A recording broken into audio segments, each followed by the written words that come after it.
Hi everyone, in this video I'll be showing you the ways to deposit or withdraw on Kucoin exchange. So in order to deposit or withdraw on Kucoin, you just have to follow the steps.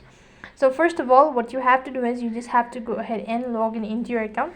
You can use an application or a web browser. Either way, the procedure is going to remain the same.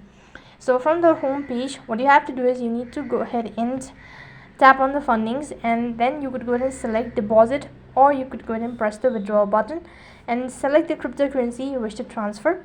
Next, you need to sell the crypto for fiat currency, and once your crypto arrives, sell it to the exchange for fiat money such as USD or euros or whatever, and withdraw to the bank account. And finally, withdraw your fiat money to your bank account, and by following these steps you should be able to deposit and withdraw on Kucoin exchange. So that is all for this video. I hope the video was helpful.